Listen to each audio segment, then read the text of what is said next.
The wind whispered secrets across the empty plains, but Nathaniel Harlan had stopped listening long ago.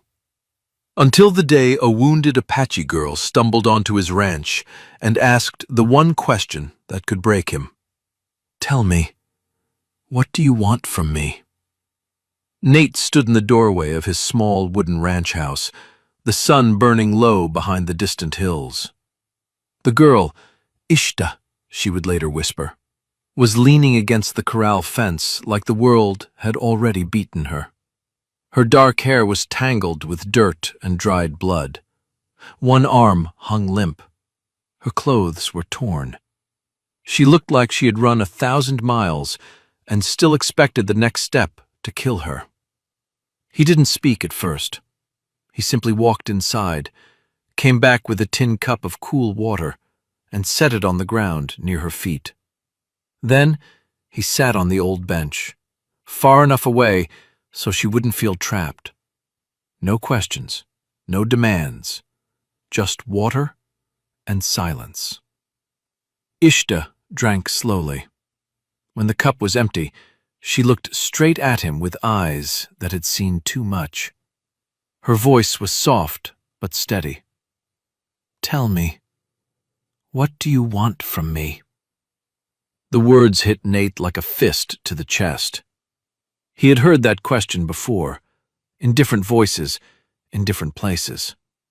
Every time he had turned away from someone who needed help, those same words had followed him home and kept him awake at night.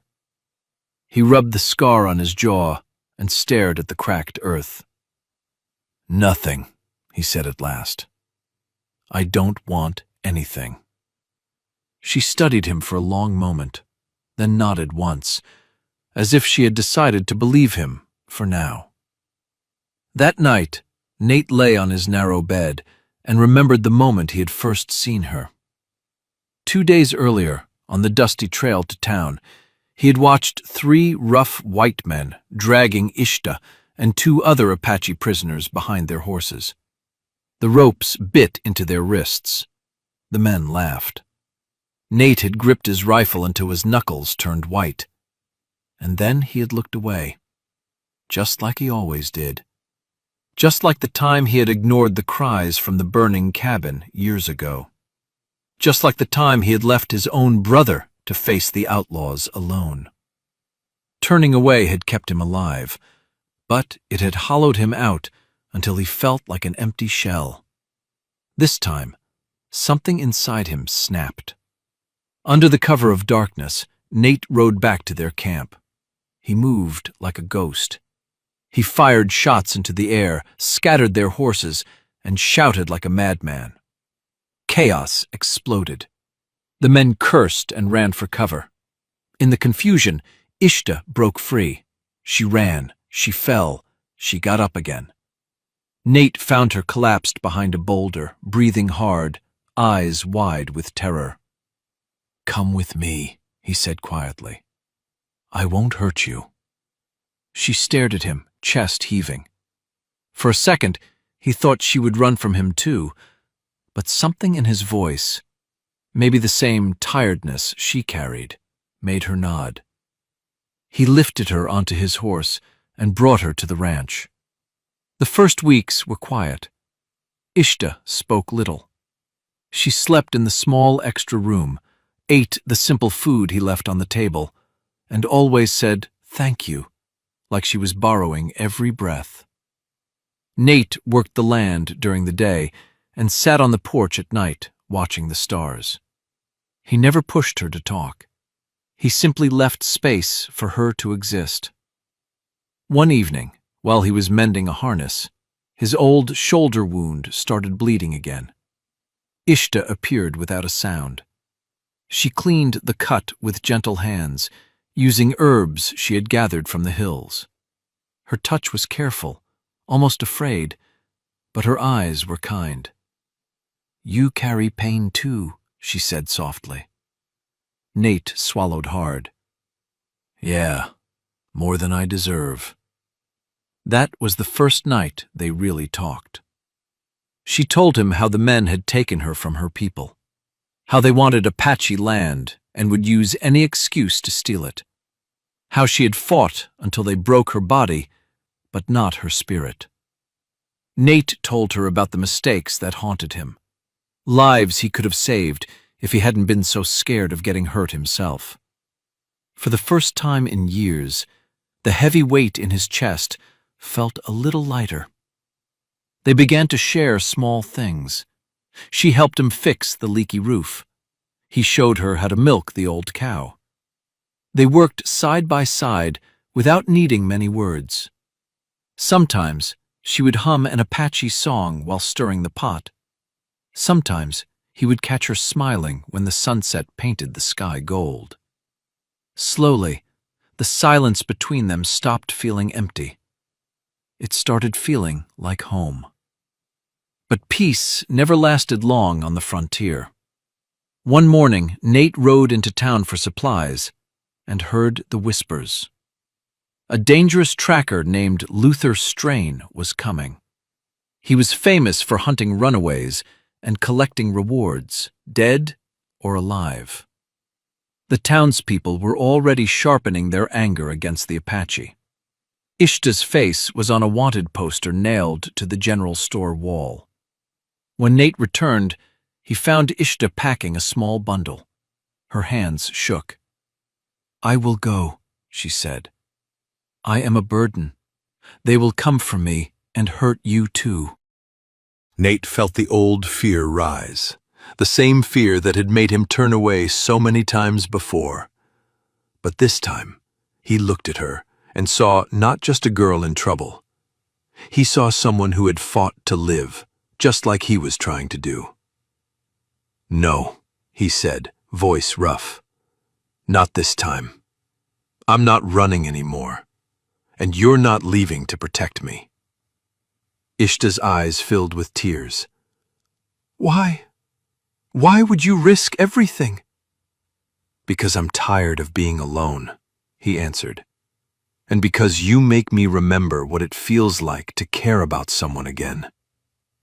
They made a plan together. Nate would ride out and lay false trails to confuse Luther and his men. Ishta would slip away through the hidden canyons and lead the remaining Apache prisoners to safety in the hills. It was risky. It was terrifying. But for the first time, they were choosing to stand together. The night of the escape, everything went wrong. Gunshots cracked through the darkness. Nate's horse went down. A bullet grazed his side. Pain exploded across his ribs. He kept moving anyway, shouting directions to draw the trackers away. Luther's voice boomed through the night. "You can't hide her forever, Harlan." Nate fell behind a rock, blood soaking his shirt. He thought of all the times he had walked away. This time he refused. He fired back until his gun clicked empty. Then he heard footsteps, soft, quick. Ishta appeared out of the shadows, eyes fierce with worry. "You came back," he whispered, shocked. "I could not leave you," she said, voice breaking. "Not when you stood for me." She helped him up. Together they stumbled through the night, her arm around his waist, his weight leaning on her. They reached the ranch just as the first light of dawn touched the hills. Inside the house, Ishta tore clean strips from an old shirt and pressed them to his wound. Her hands trembled as she worked. Tears slipped down her cheeks. "I was so scared," she admitted. "Scared you would die because of me." Nate lifted a shaky hand and brushed a tear from her face. "I was scared too. Scared of losing the only person who ever made me want to stay." The words hung between them like a promise. The fear, the pain, the loneliness, they all melted into something warmer. Ishta rested her forehead against his. For a long moment, neither spoke. They simply breathed together. Later, when the danger had passed and the trackers had given up, they stood on the porch watching the sunrise. Ishta looked at him with quiet hope. "If I want to stay, not because I have nowhere else, but because I choose to. Would that be all right? Nate's heart swelled until it hurt. He smiled, the first real smile in years. Then stay, he said. Stay because you want to, not because you have to. The next morning they walked out to the broken fence that marked the edge of the ranch. Nate picked up the hammer. Ishta handed him the nails. Together they lifted the old wooden posts and hammered them straight. The work was hard. His side still ached. Her arm was still sore. But every nail they drove felt like they were building more than a fence. They were building a life. Where once there had been only dust and silence, now there was laughter when she teased him about his crooked hammering. There were quiet evenings when he listened to her stories of her people. There was the soft touch of her hand on his when the old nightmares came. The ranch was no longer a hiding place. It had become a home. Nate looked across the land and saw green shoots pushing through the dry earth, life where nothing had grown before. He glanced at Ishta, her face peaceful in the golden light, and felt something he had almost forgotten: hope. They had both stopped running. They had chosen to stay. And in the space between two broken hearts, healing had finally begun. Thank you for riding along on this story. Drop your location and time one more time if you'd like. And if it touched you, like send some stars, follow, and share it with someone who needs to hear it. See you in the next tale. See you in